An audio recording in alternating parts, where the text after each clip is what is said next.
Good evening, everybody. We're going to go ahead and do a call to order. Planning and Zoning Commission regular meeting, January 19th, 2023 at 6 p.m. in the City Council chambers at 1405 Municipal Drive, Kennedale, Texas, 76060. To address the Planning and Zoning Commission regarding any agenda item, please submit a request to speak before the meeting begins. Speakers are allotted 3 minutes, must limit their comments to the subject indicated on the form, and should address the Plan and Zoning Commission as a whole rather than individual members or staff. Pursuant to Texas Government Code 551.071, Planning and Zoning Commission reserves the right to adjourn into an executive or closed session at any time during the meeting to seek legal advice from the city attorney or any items posted on the agenda. Please get a roll call. Planning and Zoning Commission consists of Andrew Malkowski, Here. Colby Cohen, Here. Michael Moran, Here. Perry Clemente, Here. David Dickinson Cuniff, Here. Mark Perkins. Here. Chairman Brown, you have a quorum for tonight's meeting. Thank you, ma'am. All right, we're going to begin our regular session. At this point, we're going to look at items for individual considerations. Before we do so, does anyone wish to speak on any other topic other than the hearing topics we have below? Okay, I'm going to take that as a no. First item is the approval of the minutes from November 10th, 2022 for regular meeting. Commissioners, there's discussion. Anyone want to have with that? All right, can I get a motion?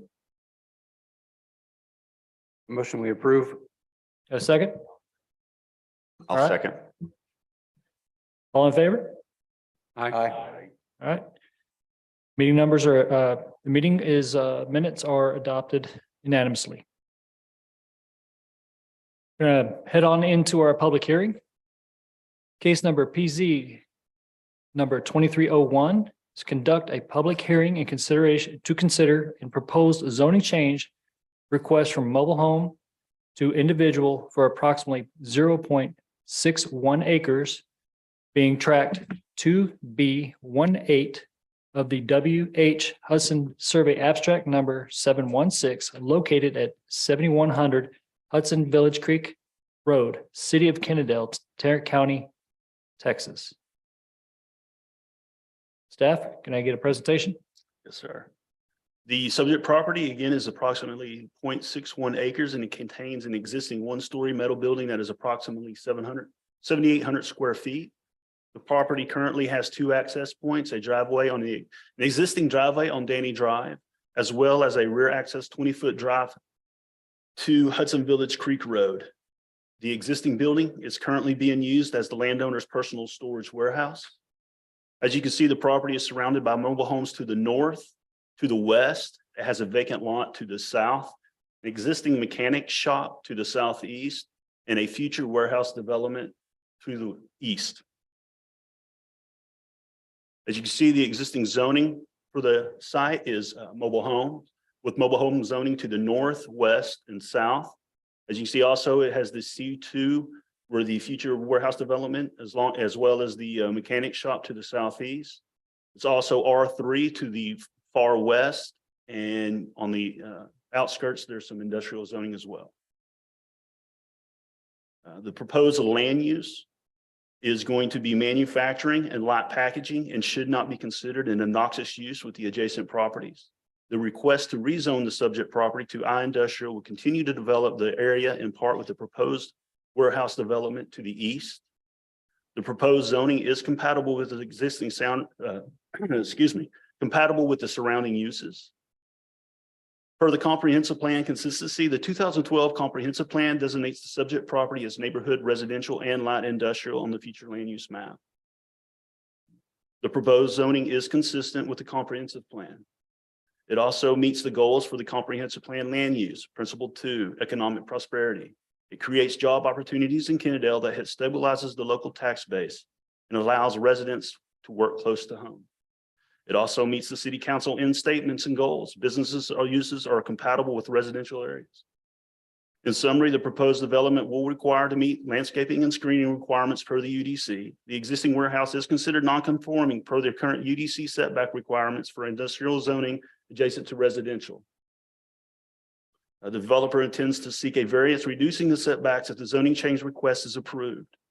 If the variance request is granted, developer intends to remodel the existing warehouse. The applicant's request the zoning change to I industrial is compatible with the existing land uses and is consistent with the current comprehensive plan. Therefore, staff has recommended approval of PZ 2301. Any questions?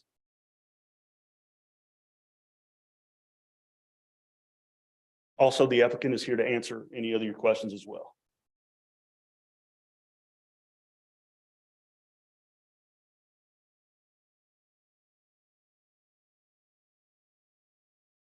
So what does the business do exactly? He'll get more into it. The way I understand it, it's the plastic around your license plates, they mold those. Okay. Stamping. He can answer that a little bit better than. Good. My name is Andrei Korniev. Do have this business for 6 years, and I'm leasing the space similar to that. So I know it's very hard to see on this one. It doesn't show the picture of the building, but this is actually existing commercial building. I know it's zoned as mobile home, but it's commercial warehouse. Doesn't look like a mobile home. It's 7,800 square feet. So it's right now it's fully commercial building, right? Which is this one actually. Yeah, so it does have a dock. You go in, it's a full commercial building. It's not anything like closer to the mobile home. So it's already existing building. So what I do, I come up with a product a few years ago for the car dealership. When the car dealership was, when the customer was buying the vehicle, they used to put temporary license plate in a plastic bag. And this was kind of a nasty plastic bag. So what we did, I come up with the idea to laminate it and install it. And I have 2 patents on the product, method of installation. So it's nice, clean, and it's very easy to install. 75% of the business I own and planning to move up there. It's storage. I produce only 25%. 75% the pouches and synthetic paper, Temtac pouch, and other supplies. They get shipped to the warehouse. Usually, it's a truck comes in once a month. It's gonna come to the dock once a month, and every day, Monday to Friday, UPS brown box comes in, not the big ones, just a regular box, the one who delivered packages. They're gonna pick up the packages. It's gonna be shipped out. I'm planning to, if building is approved, to remodel this, and I provided to the committee how it's gonna looks like. I'm gonna do roof, paint, landscaping. Sorry, I'm just gonna go right here. So the three sets of benefits gonna be to this building. One is gonna be, I'm gonna upgrade the building roof outside. I'm also gonna update not the dock by itself, but right now in front of the dock does have an old asphalt cracking. So instead of the asphalt, I'm gonna put nice driveway with concrete. So it's gonna be nice, solid concrete. Is gonna be looks really nice. This building gonna be similar to what is right now. I have 4 employees, 4 ladies. They're very nice, very quiet. We open 9 to 5. We don't open to the public, so there is no foot traffic. This building already have a private parking lot, so there's going to be no cars parking outside. Anything that's going to come in from the driveway, park it next to, close it, and 9 to 5. It's very quiet inside, outside. We don't have doors open. The public cannot get in, anything like that. We open 9 to 5. Once a month, against truck comes in, we unload it very quick, and there is no wear tear on the roads because there is not traffic of the semis coming in and coming out. It's only one Amazon kind of traffic. This one. Second benefit, I will make it the prettiest building because I've done it before. And the reason I cannot move to the building which I already purchased in the past, it's too far, and none of my employees or myself is just going to be an hour, 30-minute drive where we living. I live in Grand Prairie, business in Mansfield, which is 7 minutes away, but none of the employees going to move to Springtown. So, but I did remodel similar type of building, so I have a very good idea how it's going to look like. And once again, I showed you how it's drawn inside and landscaping. And also I'm planning to do a little bit landscaping outside. There is on the side of the building, there is a water running. When messing up, you kind of straight up, I'm going to put some nice rocks so it's smooth and looks beautiful. What else I'm going to do to the building? So plants outside, landscaping, driveway. Outside it's going to be the panels. If there is a rust panel, some of them I'm going to replace it with the new panels, and it's going to be completely repainted. So at the end of the day, it's not going to look like this with that much of a concrete, but just give you idea as far as the color wise, as far as it's going to be. So it's going to be looks nice, nicer, right? With the nice doors and things like that, windows. So it's going to be really, because I'm planning to stay there for a long time. My business very solid, been 6 years already. Just keep growing as far as, and once again, it's not growing with the more employees, it's more shipping coming out, and the packages are small. So UPS comes in, picks it up. I'm currently doing for the third benefit as far as the money wise. So we approximately every month in sales tax, we're paying close to 3,000 right now, a little bit over. Probably in the end of 2023, we're going to be at 5,000 a month. And hopefully in 2020, by 25, it's going to bring 10,000 a month in sales tax to the city.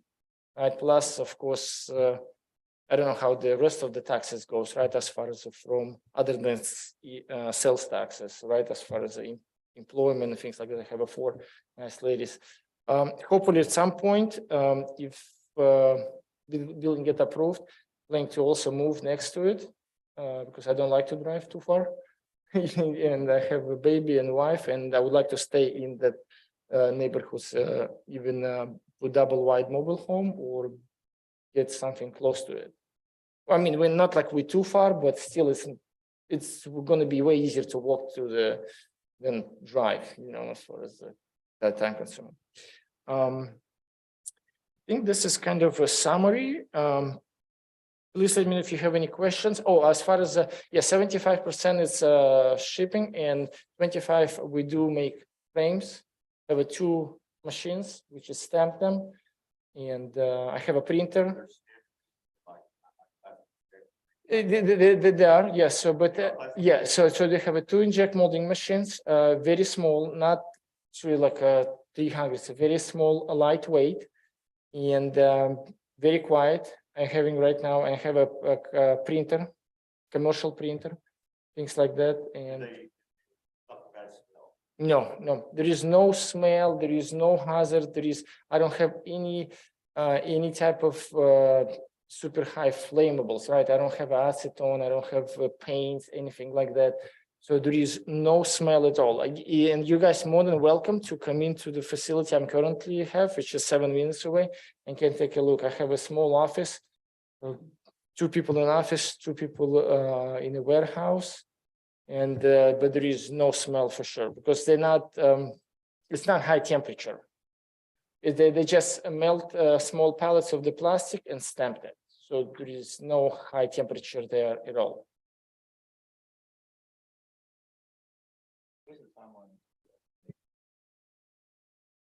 Oh, it's good question. Me, I do things extremely quick, right? So if I can get approved, I can get repairs probably within 2 or 3 months. I mean, I have guys who've been with me for years.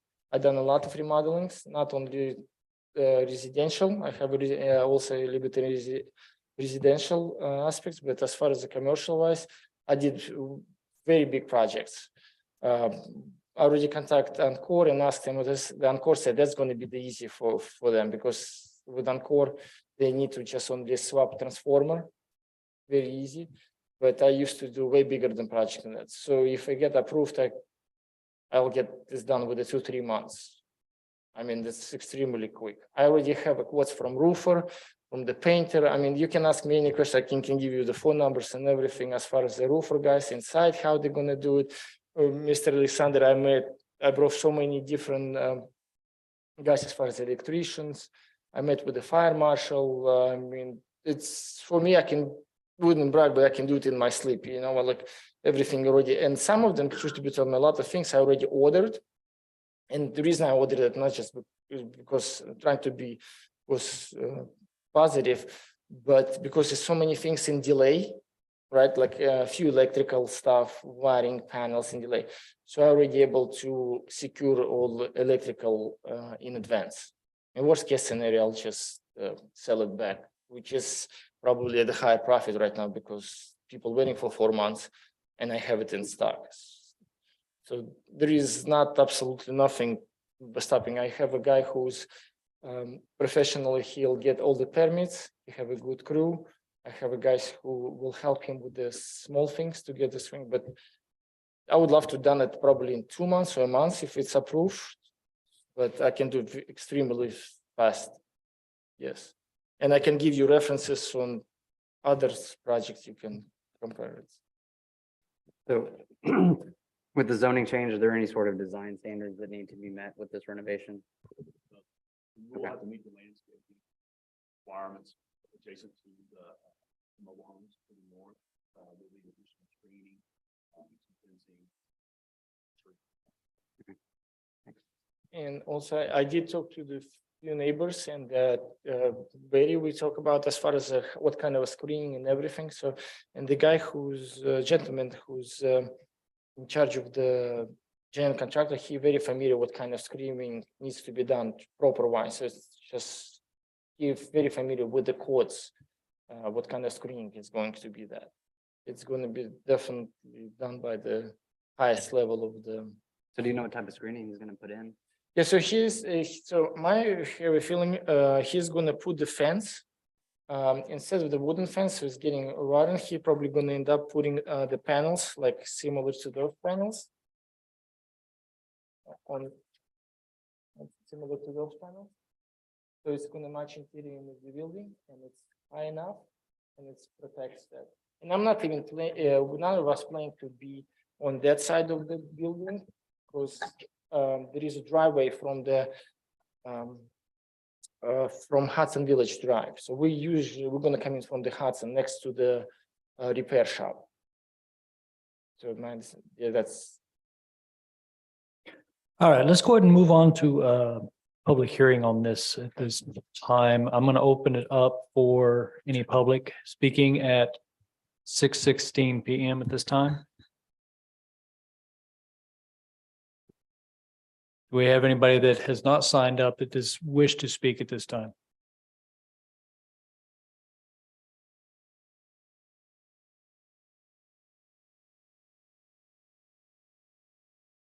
All right, well, at that time, we're going to go ahead and close the session back at 6:17 at this time.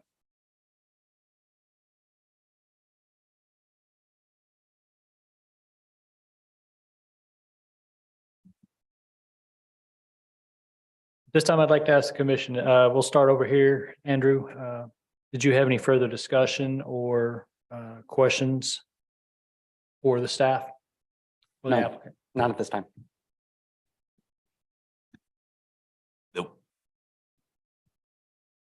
No.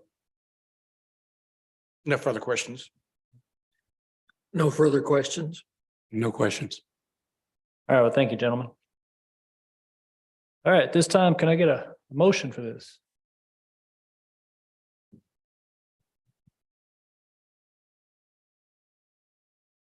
I motion we approve this project. All right, can I get a second? All right, second motion, all in favor? All right, passes with a unanimous Second item on our public hearing tonight is going to be conduct a public hearing to propose temporary moratorium on development of multifamily residential and townhome zoning districts. Staff, the floor.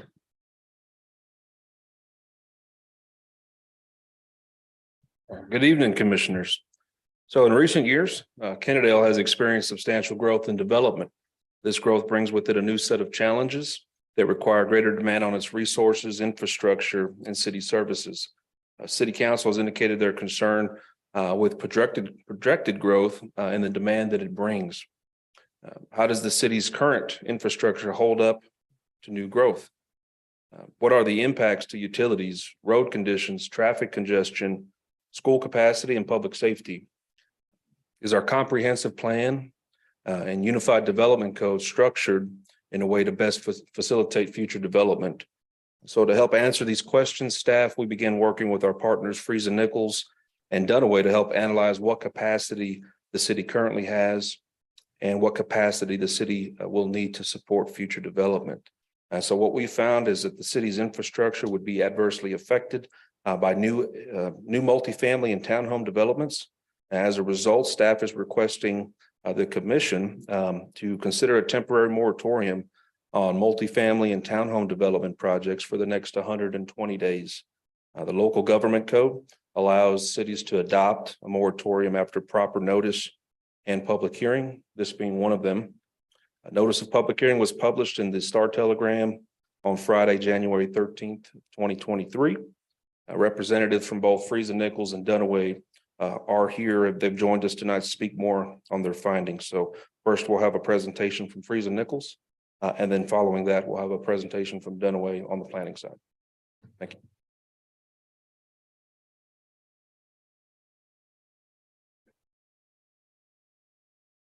Thank you, Nathan. My name is Nicholas McCormick with Freeze and Nichols. I'm going to minimize this, pull up the presentation.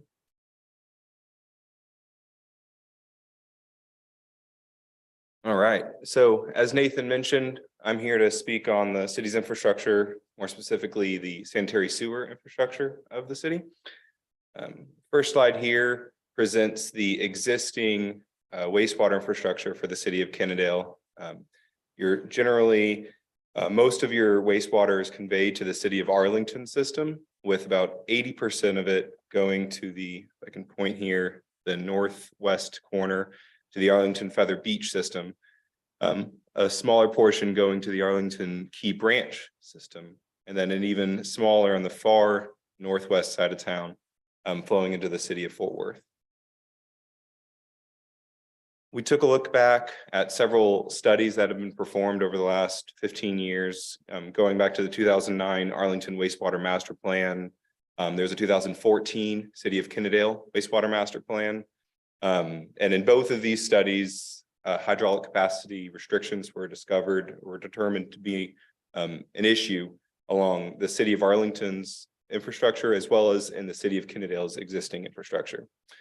Following that, there were some follow-on studies, the 2015 Feather Beach lift station analysis, which Feather Beach is in Arlington's Feather Beach system, where majority of the city of Kennedale's wastewater flows to. And then we've done a 2020 wastewater impact fee update for the city of Kennedale, which also looked at the sanitary sewer infrastructure and kind of updated the wastewater CIP needs. And then some temporary flow monitoring that was put out through both the city of Arlington and the city of Kennedale. That occurred since the 2009 master plan all the way up to, I think, 2013. The major takeaways as listed here is that there were already sewer capacity issues identified in these studies.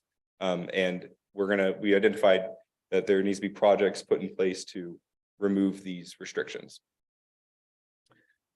In each of these previous studies, and this is specific for the city of Kennedale, you can see the dashed lines are where we projected population growth in the city of Kennedale. And then in the solid black line is the historical population growth that's actually occurred. And as you can tell in some of the previous studies, we project more significant population growth that didn't actually occur, or has not actually occurred at the same rate as previously projected.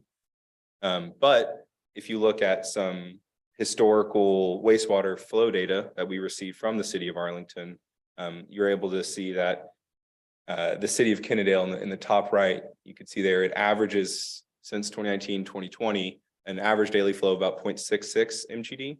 And then more importantly, during wet weather events, sewer systems tend to add groundwater infiltration and surface runoff that can get into the sewer system and dramatically increase the flow being conveyed to the sewer system. So you can see an average of 0.66, but a peak hourly flow of 5.72 MGD, which stands for 1 million gallons per day of sewer flow. So pretty dramatic increase. So I alluded to earlier of the wastewater impact fee update that we performed for the city of Kennedale. And you can see our average day flows are reasonably close to what the historical numbers show, but our peak flows are a little lower than what the historical data is actually presenting. So, and the kind of the more important part here is this map presents the predicted model, predicted surcharging and predicted capacity restrictions in the sanitary sewer system. We're able to use a hydraulic model and figure out where there's the capacity of the gravity pipe is not sufficient to handle the actual peak flow being conveyed to that pipe. So you can see in red here is where the gravity mains are exceeding capacity. And what happens is when you're putting more flow than the pipe can handle, it backs up into the system, creating issues and even possibly sanitary sewer overflows.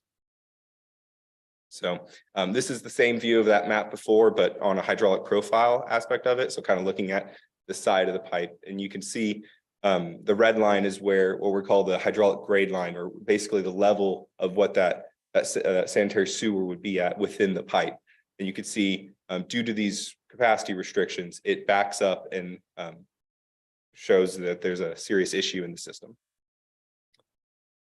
So overall, the recommended next steps would be to implement some recommended improvements that we've identified to eliminate these capacity restrictions, as well as to continuously monitor the flows in both the city of Kennedale and city of Arlington system to determine that capacity is available. That's my presentation on the sanitary sewer. I think Dunaway is going to talk on the comprehensive plan. Thank you very much. My name is Stephen Cook. I'm the senior planner with Dunaway Associates, and the city asked us to also kind of look at other data from the city and historical building data and some traffic data in order to kind of look at what is the impact of the growth that has been occurring already in the city in regards to how your infrastructure can handle it, and also your city services can handle it. So in the past 3 years, the city of Kennedale has seen 2 multifamily development projects consisting of about 382 multifamily residential units and 423 single family and townhome residential units. The last survey estimated that an average of 2.76 persons per unit is typical in the city of Kennedale. It's how they kind of measure how population growth based on building permits. And in that measures out to 222 residents. That's 26% increase in population in the past 3 years just from building into the community. And then additional with that kind of density and kind of population growth, you also see higher traffic volumes. One of the things that we've looked at is traffic volumes from average daily traffic, and those have been measured by TxDOT and other city facilities on your arterial roads. Obviously, your major arterial 287 business, as it goes through the city, has transportation of just south of Village Creek at 23,575. And then as you're approaching to the interstate, that density increases to 24,000. That's going to be both directions as an average daily number of traffic. That's the number of trips. That includes not only commuter traffic, but it also includes truck traffic and other things. But when you get back down into the neighborhoods, you get back into your east-west connectors connecting into Arlington. Kennedale Sublet Road is as an east-west collector through the community. It links multiple subdivisions and the multifamily developments. It has an average daily traffic measured between 4,600 and 8,000 trips on several of its sections. And then Little School Road, a north-south arterial, has measured at between 5,300 and 6,000 trips per day. That's, for some of those sections, it gets down to 2 lanes. And so one of those things is that your infrastructure hasn't been upgraded to be able to handle the capacity of the demand that is coming onto it. So additionally to that, one of the things that we asked your city manager, your police chief, was to help provide us a little bit of information regarding your traffic operations. And the number of total accidents in the community has increased on full annual counts on major arterials by 23% from 2018 to 2021. So it's a significant increase of traffic accidents. And so the intent here is to kind of look at things more holistically. Right now, we have a comprehensive plan that was last updated in 2012. And then UDC that may not be reflective of the kind of growth and density that your infrastructure and your city services can handle. And so one of the things is as a tool is to be bringing forth this as a tool to kind of minimize additional density at this point, and go back and do further studies to be able to handle and connect with our partners here in Freeze and Nichols, to look at infrastructure, to look at land uses, to look at the types of development that are truly reflective of the direction that the city wants to go, and to be conservative with the treasure that you have, to make sure that you utilize your money in the appropriate way to be able to pay for the kinds of services for your residents that are here, and to be able to slowly accommodate future growth. And so in addition, that's the kind of the background that we wanted to have for the moratorium. If you have any other questions.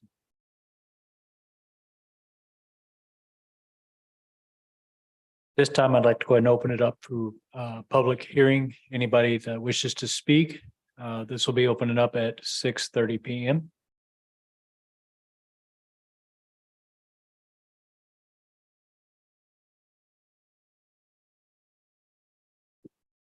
Please speak into the mic. Yes, ma'am. Can you People come online on? cannot hear you. Have you filled out a document to speak, ma'am? Okay, you can do so after. Go ahead and come up here, state your name and your address. And I'm Jeanette Reynolds. I live at 7095 Hudson Village Creek Road. I don't understand what he's talking about mainly. I mean, are you talking about building more structure, more homes and things here in Kennedale? Nathan, or you guys want to handle it? So the public hearing tonight is for a moratorium to temporarily restrict new applications to the city for multifamily and townhome development. Say, okay, we're not going to allow those in for the next 120 days. And as if we implement this is just a public hearing to talk about it. The city council has to take 2 votes in the next coming days to enact that. If that occurs, then one of the things we're going to be doing is in the next several months, we're going to be looking at the city as a whole from a comprehensive plan to understand how the city has developed over time, where the city needs to go. We've got direction from city council, and we're going to get direction from P&Z. We're going to get direction from citizens as well, is what Kennedale wants to be in the next 20 years. You need to update your plan about every 5 years, and it's been almost a decade since the last time the plan has been implemented. In addition, part of that project is going to look at that plan, but then we're going to look at the codes, the actual ordinances, that how development occurs, where apartments may go, and where it's important for the infrastructure to allow apartments to go. Is it appropriate because do we have enough sewer capacity? Do we have enough roadway capacity? If not, then maybe we change what that zoning does or how that density occurs. Because again, we want to reflect what your elected and appointed officials and what the citizens want to see. So we're trying to do this in a very systematic and process way to make sure that we don't overwhelm the services that we do have already. Okay, well, I don't know if any of y'all have ever been on the side of the town, Kennedale, where I live on Hudson Village Creek Road. I've lived there for 50 years, And the road in front of my house, I mean, we have a lot of traffic out there right now because of them working on the reservoir and all that. But the big trucks and the traffic are just, I mean, it's unreal out there. And that road, I've lived there 50 years and nothing has ever been done to that road in front of my house. That side of town, it's just like, I feel like that Kennedale has forgot about us. I'll be honest with you. That's all I have to say. Thank you, ma'am. So do we actually have any applications coming in for more townhome or residential multifamily? Let me go ahead and close the public hearing and then we'll make that step. Yeah, and that's also not on the agenda as well, so we need to stick to what's on the documents. I'll go ahead and close at 6:36.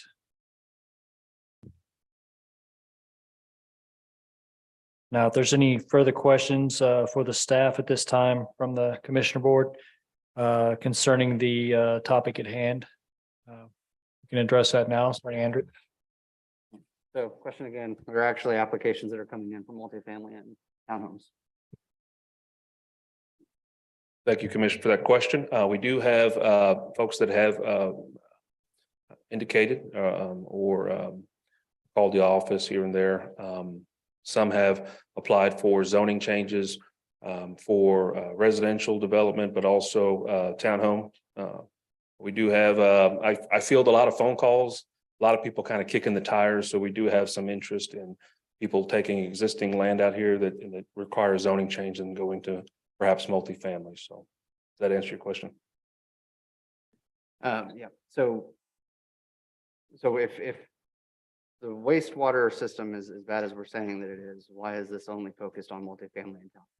Good question. So we focused on, like we talked about, the density, right? So on other types of developments, the building is a lot slower, where if you have a multifamily or townhome development, what you got is economies of scale. You got larger crews going out there, getting to work and get things done a whole lot faster, so that impact on the infrastructure could come at a faster rate than I think other types of development. So that's why we narrowed that scope down to those specific categories.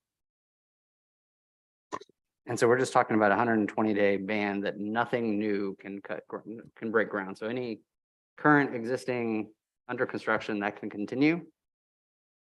Correct. So when council considers it and takes action on that, should it pass, it will direct staff to not accept those types of applications, whether it's a zoning change to multifamily or townhome. Any building permit applications that come in for that, we have to explore what that is. But anything that's in the works right now, it would be before that moratorium comes into place. So we do have some projects, commercial other types of development that have been issued a building permit. So you'll see that go on. Other types of zoning changes that have already been approved, that'll continue. But what we're talking about is putting a pause on that so that staff and our consultants, we can reevaluate what our capacity is, come up with a plan to ensure that the city services can support any future development. And so this is just a 120-day pause just to look at what our current situation is and develop a plan to move forward. So what happens after that? If we develop a plan to move forward, is there another, I don't know, year pause on anything else as we get our systems back up to where we anticipate them to be? Council can consider extensions to that. There are certain requirements that have to be met and only certain extensions that could be granted at certain times. So, but what it is we've identified that we have some concerns with our infrastructure, also with congestion and other items, also our UDC, our comprehensive plan. So we're looking at that. How can we restructure that so that it supports future growth? But towards the end of the 120-day moratorium, that'll give staff some time and our consultants also to further analyze what kind of plan we need to put in place for that. And so do current taxing rates support the improvements to the infrastructure that are needed, or is there going to be a bond? I'm not aware of, can't really speak to the taxing side of things on that. I don't foresee that. That hasn't something that has been discussed on that. Any bond election specific to those types of developments or anything other than that. There's some infrastructure projects that are currently in the works that have been identified. And staff will bring that forward to P and Z if applicable, and then council as well to consider upgrades to, again, infrastructure, certainly. Okay.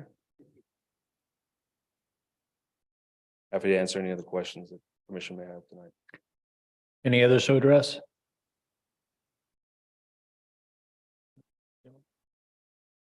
Yeah. Go ahead.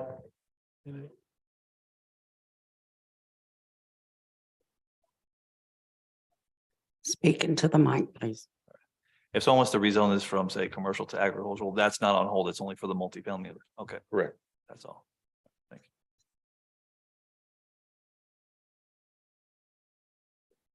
Nothing at this time. Yeah, I might ask you two or three and then I'll shut up and let you answer them. But first of all, I appreciate hearing. I like hearing hard data like this. If see these graphs and hear traffic counts, that helps me a lot. If I hear a comment that traffic's bad, I have my own idea of what's bad, but hearing hard numbers helps me. So I appreciate that. The peaking factor on the wastewater is obviously a big deal. That's beyond what most cities see. I would say multifamily may or may not be a contributor to that. The multifamily is going to add average flow, usually a tight collection system with gasketed joints that may not contribute to the peak, but obviously we've got a problem with capacity if it's that high. So I may ask, so it leads me to the question, why multifamily only in this? But the next question kind of goes the other direction. What happens at 120 days? Why? What's magic about that time? Or does that just give us time to reassess and regroup? Correct. Again, I'll reiterate it. It's not specific to just multifamily. It's multifamily and townhomes. So you have the density. For example, you look at an acre, how many dwelling units could be in that acre? It's much higher on the multifamily than it would be for other types of residential. Same thing with the townhome. And then I think Freeze and Nichols could probably speak to this as well, but there's a lot of bottlenecks within the system, right, on the infrastructure side. So, but to speak to the 120-day moratorium, when we get closer to that, again, we're hoping we can have a better handle on the hard data that will support and give staff, but also council and yourself a better picture of the path forward. So right now we've just based off of historical data, what's come up recently, it's given staff and council some concern. We need some time to come up with a plan, but also we're also working on updates to our comprehensive plan and our UDC update. And I want to remind the commission, your voice in that is going to be extremely valuable on how you structure future development here in town. So we'll be reaching out and discussing that as well. So it gives us that time to put together that plan. As far as why the 120 days, yeah, I don't know if that was, there's certain days, I believe that's the number they decided to go with, that we couldn't expand or couldn't increase that. I think that was the allowable time by the state. Thank you. Also, happy to forward any recommendations that you have to council. Thank you, Commissioner. All right, with that, we're going to go ahead and just note that the city council will be taking a vote on this tomorrow at 1 p.m. So that'll be a further discussion at that point. If there's no other further adjustment or discussion at this time, I'd like to go ahead and motion for adjournment. I'll second. All right, we have a second. First, I'll prove it. okay, there you go. All in favor? Aye. All right, we are adjourned.